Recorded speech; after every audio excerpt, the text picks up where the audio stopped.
Oke, Assalamualaikum warahmatullahi wabarakatuh. Hari ini kita akan membahas tentang Asia Selatan. Eh, Sistem politik di Asia Selatan. Oke, jadi hari ini kita akan lanjutin materi kemarin, tapi lebih fokus ke tiga negara ini. Kenapa tiga negara ini saya ambil? Karena yang lebih unik dari negara-negara lainnya, gitu ya. Kalau kita lihat di misalnya di negara-negara Bangladesh, ya, Nepal, hmm, Sri Lanka itu kurang lebih sistemnya sama kayak India. Jadi saya pikir kita bahas negara-negara yang agak beda dikit aja, teman-teman. Nah, hari ini kita akan bahas tentang Pakistan dulu ya, uh, dan juga Bhutan dan Afghanistan. Nah, jadi apa yang kemudian membuat Pakistan itu unik? Pertama soal state filosofinya. Jadi Pakistan ini state filosofinya sesuai yang tercantum dalam konstitusi Pakistan adalah tauhid, bahwa mereka mendasarkan bahwa semua kekuasaan dan kedaulatan politik, ekonomi dan segalanya itu bermuara pada Allah gitu ya, dan bahwa kekuasaan yang dijalankan oleh Pakistan itu akan dibatasi oleh kedaulatan Allah ini. Ini menarik sekali teman-teman, karena poin inilah yang kemudian selalu diucapkan dalam sumpah pejabat publik di Pakistan, bahwa kekuasaan mereka ini adalah kekuasaan yang dibatasi oleh kedaulatan Allah begitu. Nah, yang kedua adalah bahwa sistem politik di Pakistan itu adalah sebuah sistem politik modern, tapi digariskan dalam batasan-batasan keislaman gitu. Jadi prinsip demokrasi, kebebasan, kesetaraan, toleransi, dan keadilan sosial itu dijalankan sesuai dengan prinsip-prinsip keislaman dan dalam rujukan dari Al-Quran dan Sunnah. Itu yang terjadi. Nah, hal lainnya juga adalah bahwa Pakistan ini berdasarkan pada prinsip-prinsip jinnah gitu. Apa itu prinsip jinnah? Prinsip jinnah itu menegaskan bahwa Pakistan itu harus menjadi negara yang demokratis, ya, yang berdasarkan pada prinsip-prinsip Islam tentang keadilan sosial. Hal lain yang perlu diperhatikan juga adalah bahwa Pakistan juga menghormati hak asasi manusia, ya, seperti yang tercantum juga dalam konstitusi India gitu. Yang membedakan antara India dan Pakistan dalam soal directive principles atau garis besar haluan nasional mereka adalah pertama dalam soal bahwa Pakistan menjadikan Islamic way of life atau gaya hidup Islam sebagai garisan besar haluan negara dalam mengambil kebijakan. Islamic way of life itu seperti apa? Dalam hal misalnya negara harus mendukung wajibnya pendidikan keislaman dan Al-Quran. Ya, jadi madrasah-madrasah dan juga tempat-tempat pendidikan Quran dibuka di mana-mana, dan itu wajib dan negara harus menanggung itu. Yang kedua adalah soal mempromosikan kesatuan antar umat Islam terlepas dari perbedaan mazhab dan juga perbedaan cara keagamaan gitu. Dan juga untuk membangun sistem standar moral yang Islami, ya, melalui lembaga-lembaga pemerintahan gitu. Dan juga mengatur masalah zakat, wakaf, dan masjid-masjid. Selain itu juga yang penting adalah soal apa, bagaimana kemudian pemerintahan lokal dapat bisa dapat mendapatkan tempatnya sesuai dengan sesuai dengan hak dan kewajiban yang diatur dalam konstitusi. Lalu juga yang penting untuk diketahui adalah bahwa Pakistan ini mencegah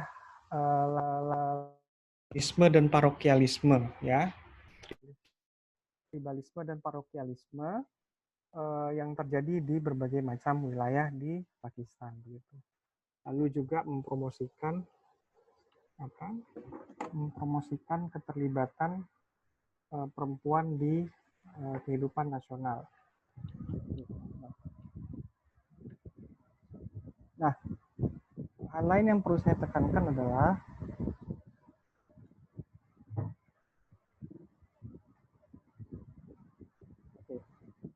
hal yang saya perlu tekankan adalah bahwa Pakistan juga memiliki directive principle untuk melindungi keluarga, melindungi minoritas, dan juga untuk melindungi keadilan sosial dan juga menghilangkan segala bentuk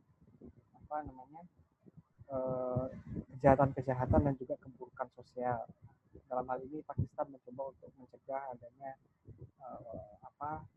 perjudian, alkohol, dan juga bacaan-bacaan yang bersifat tidak baik. Selain itu juga melakukan desentralisasi, ya, karena pada masa itu Pakistan menghadapi tantangan untuk membebaskan, bukan hanya membebaskan, tantangan untuk membentuk sebuah pemerintahan Pakistan yang lebih bebas gitu ya, yang lebih bebas dan lebih adil bagi masyarakat Pakistan yang saat itu memang terdiri dari banyak sekali suku bangsa. Hal lain yang juga dilakukan oleh Pakistan adalah untuk memastikan bahwa semua orang mendapatkan pekerjaan yang layak ya, sesuai dengan uh, kualifikasi pendidikan dan juga diperlakukan secara manusiawi. Poin lainnya adalah soal memastikan kehidupan ekonomi dan sosial yang baik bagi seluruh warga Pakistan. Poin yang menarik adalah soal menghilangkan riba. Nah, meskipun kemudian makna riba ini bisa diperdebatkan bagaimana Pakistan memaknainya. Karena bank-bank komersial juga masih ada di Pakistan. Yang penting juga adalah soal partisipasi warga negara dalam militer, karena militer merupakan salah satu elemen penting dalam kehidupan politik Pakistan. Dan juga menguatkan hubungan antara Pakistan dengan dunia Muslim, karena Pakistan sebenarnya ingin sekali untuk membangun sebuah konfederasi antar negara-negara Islam yang disebut sebagai Islamistan. Ya, ini adalah garis besar haluan negara Pakistan. Nah, terkait dengan state building atau upaya untuk membangun negara Pakistan, ada beberapa stumbling blocks atau beberapa halangan yang dialami oleh Pakistan. Pertama adalah soal politik Urdu, yaitu kebijakan untuk membuat Urdu sebagai bahasa nasional. Gitu ya. Padahal pada masa itu Pakistan memiliki populasi yang berbicara dengan berbagai macam bahasa. Nah, kebijakan ini sebenarnya tidak hanya ditolak oleh orang Bengali di Bangladesh, namun juga ditolak oleh orang-orang dari etnis dan suku lain seperti misalnya dari Baloch, dari Sindhi, dari Pashtun dan lain-lainnya. Meskipun kemudian seiring perjalanan ya kebanyakan dari suku-suku di Pakistan menerima Urdu sebagai bahasa nasional, tapi tidak semuanya bisa benar-benar 100% menerima gitu ya, karena sampai sekarang ada gerakan-gerakan separatisme yang memperjuangkan bahasa lokal menjadi bahasa nasional juga. Nah, ini yang kemudian menyebabkan terjadinya separatisme gitu.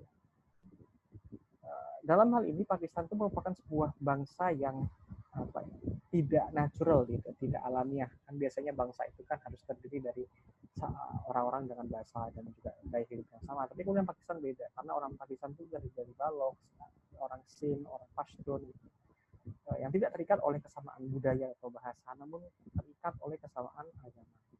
Nah, selain itu juga yang menjadi tantangan dalam state building Pakistan adalah soal militerisasi yang sangat tinggi, di mana pada masa itu memang Pakistan sangat takut sekali dengan kehadiran India, dan kemudian ini membuat Pakistan ingin mencoba untuk membangun kapasitas militer yang lebih bagus dengan mengorbankan sektor ekonomi. Hal lain juga yang sampai sekarang jadi tantangan adalah soal Islamisasi. Ya.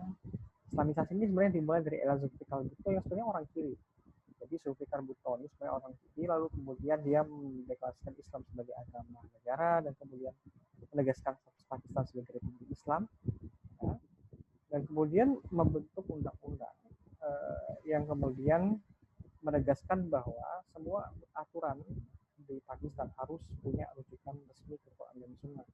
Lalu kemudian ini diperkuat lagi oleh Ziaul Haq ya sebagai presiden Pakistan yang mengkudeta Bhutto, dan kemudian dia mencoba untuk menegaskan kembali aturan syariah ya dan peran mahkamah syariah untuk menghakimi soal-soal hudud ya, soal pencurian ya, pemerkosaan ya, perjudian dan minuman keras gitu ya. Dan ini kemudian berakhir pada masyarakat Pakistan yang lebih otoriter dan juga lebih tidak kondusif bagi minoritas terutama orang Ahmadiyah. Nah, sekarang Pakistan itu terbagi jadi beberapa wilayah. Ada wilayah Baloch ya, satu wilayah paling luas. Ada Sindh, ada Punjab, ada Khyber Pakhtunkhwa, sama di Pakistan yang kemudian dia berhubung langsung dengan wilayah di Kashmir ya. Dan yang menarik di sini adalah wilayah Gilgit-Baltistan ini merupakan satu daerah yang seringkali diperebutkan antara India sama Pakistan dan juga China. Sekarang Pakistan sangat dekat sekali dengan China, jadi wilayah Gilgit-Baltistan ini jadi salah strategis bagi kepentingan Pakistan dan juga China untuk melawan India. Ya, ada juga wilayah Sirkrik dan Junganet Manavdar ini yang memang ya ini merupakan sebuah enclave di India, enclave Pakistan di India. Nah, kita akan bahas soal sistem politik. Dengan sistem politik, Presiden Pakistan haruslah seorang Muslim. Dia memiliki peran sebagai head of state secara simbolik, dan peranannya adalah untuk mendengarkan masukan-masukan terkait dengan kewenangan eksekutif dari Perdana Menteri gitu ya, terkait dengan urusan politik dalam dan luar negeri Pakistan dan juga terkait dengan usulan undang-undang yang dikeluarkan oleh parlemen. Selain itu juga Presiden Pakistan juga diberikan kekuatan dan wewenang untuk memberikan ampunan, gerasi, dan juga untuk memilih hakim-hakim dan komandan militer. Pakistan dipilih lewat Electoral College. Ya. Electoral College yaitu Senat National Assembly atau Parlemen Nasional Pakistan dan juga Dewan Perwakilan Rakyat Daerah di tingkat provinsi di Baloch, di Khyber Pakhtunkhwa, di Sindh dan di Punjab. Yang lain juga adalah soal Prime Minister atau jabatan Perdana Menteri. Perdana Menteri merupakan aktor penting dalam politik Pakistan karena memiliki kewenangan eksekutif yang besar, yaitu untuk menunjuk menteri-menteri, gubernur di provinsi-provinsi, lalu juga kemudian perwira-perwira tinggi di militer, direktur BUMN dan juga duta besar dan pejabat tinggi diplomatik Pakistan. Dan biasanya Perdana Menteri ini seperti di India juga adalah pemimpin partai mayoritas di parlemen. Senat ini sebenarnya dibikin sebagai sebuah cara untuk memastikan bahwa setiap daerah itu punya perwakilan yang lebih imbang gitu ya. Jadi kalau tadi parlemen kan kita bicara soal suara mayoritas ya. Jadi otomatis provinsi yang banyak punya perwakilan lebih banyak. Tapi di sana diatur bahwa setiap daerah itu punya perwakilan yang equal, yang dia itu setara, jumlah kursinya sama. Dan kemudian ini nanti akan dibagi juga kepada orang-orang dari berbagai macam kalangan seperti teknokrat, ulama, perempuan dan juga non-muslim. Ini saya Pakistan. Ya. National Assembly, ya seperti saya bilang tadi adalah National Assembly ini adalah lower house dari parlemen Pakistan, di mana kemudian mereka ini dipilih berdasarkan banyaknya suara, dan jadi semakin banyak provinsi, semakin banyak punya populasi, ya semakin banyak perwakilannya di National Assembly. Namun kemudian ada kursi yang dicetakkan khusus untuk perempuan dan minoritas agama. Supreme Court. Nah, Supreme Court ini menarik karena Supreme Court ini berbeda dengan Mahkamah Syariah. Jadi Supreme Court ini dia khusus untuk mengatur masalah-masalah yang berkaitan dengan hukum pidana dan perdata secara sipil, dan biasanya mereka akan menjadi tempat terakhir persidangan setelah ada kasasi yang datang dari High Court, ya, dari level federal atau level negara bagian. Dan hakim-hakim yang duduk di Mahkamah Agung ini dipilih oleh Perdana Menteri, dan harus orang-orang yang berpengalaman 5 tahun setidaknya di Mahkamah Tinggi tingkat federal atau Mahkamah Tinggi atau berperan sebagai pengacara di Mahkamah Tinggi di negara-negara bagian. Nah, yang agak berbeda adalah Federal Sharia Court. Ini juga mahkamah tinggi, mirip dengan Supreme Court, tapi dia khusus untuk menangani masalah-masalah syariah, gitu ya, masalah-masalah yang terkait dengan hukum Islam, dan juga untuk mengevaluasi apakah hukum-hukum yang dikeluarkan di ranah perdata atau pidana itu sudah sesuai dengan prinsip hukum Islam. Makanya kemudian dari 8 orang yang ada, 3 orang dari hakim yang duduk di Mahkamah Syariah ini harus adalah seorang ulama yang punya pengetahuan soal hukum Islam atau pengalaman dalam membuat kebijakan terkait dengan hukum Islam. Nah, hal yang sama juga terjadi di Afghanistan, teman-teman, karena Afghanistan juga merupakan republik Islam. Jadi di Afghanistan itu di ranah eksekutif itu ada dua orang megang. Afghanistan sebenarnya merupakan negara yang presidensial. Tapi kemudian sejak tahun 2019 posisi eksekutif ini dipegang oleh dua orang. Ada presiden Afghanistan, ada yang namanya Chief Executive Officer. Kenapa posisi ini dibuat? Karena pada masa itu terjadi adanya sengketa hasil pemilu yang disebabkan oleh korupnya sistem pemilu di Afghanistan, sehingga terjadi negosiasi dan akhirnya yang kalah dan yang menang bersedia untuk saling berbagi posisi eksekutif gitu. Di mana Ashraf Ghani jadi presiden, siapa namanya Abdullah jadi Chief Executive Officer gitu ya. Meskipun sebenarnya agak sedikit aneh gitu ya untuk mendekatkan seperti itu. Nah, Pakistan itu juga bicameral, ada House of Elders atau Mishra Nujirga. Jadi Mishra Nujirga ini ada yang dipilih oleh para perwakilan daerahnya, ada yang dipilih oleh perwakilan provinsi, ada yang dipilih oleh presiden. Dan posisinya adalah untuk memberikan saran dibandingkan untuk membuat hukum atau peraturan-peraturan perundang-undangan gitu ya. Ada namanya Wali Sijirga. Nah, Wali Sijirga ini punya kewenangan yang sangat tinggi untuk mengatur masalah kewenangan legislatif, membuat undang-undang dan lain-lain. Terdiri dari 250 anggota dan setidaknya harus ada 68 orang yang perempuan. Ini tugas berat untuk Afghanistan. Nah, saya itu ada juga Supreme Court. Nah, ini mirip-mirip juga dengan Federal Sharia Court. Jadi karena sistem di Afghanistan itu tidak seperti Pakistan yang membedakan antara ranah sekuler dengan syariah, ya, pidana perdata dengan syariah. Nah, di Afghanistan itu digabung semua. Jadi semua hakim-hakim di Mahkamah Agung Pakistan itu setidaknya harus punya pemahaman tentang hukum Islam ya. Dan kemudian diberikan pembahasan apakah hakim itu punya kualifikasi hukum Islam atau kualifikasi hukum sivil atau hukum pidana perdata gitu ya. Nah, aturan-aturan yang kemudian tidak diatur dalam undang-undang dasar atau undang-undang yang ada di Afghanistan itu kemudian diatur berdasarkan peraturan dari mazhab Hanafi dan juga aturan dari mazhab Ja'fari begitu. Nah, Bhutan ini salah satu negara di Asia Selatan yang dipimpin oleh oleh monarki ya. Oleh monarki yang masih menjalankan sistem monarki di mana monarki di Bhutan ini dipimpin oleh seorang yang disebut sebagai Druk Gyalpo atau Dragon King ya. Yang kemudian dia ini mendapatkan posisinya dari dari keluarganya begitu, diwariskan dari ayahnya ke anaknya ke cucunya gitu ya.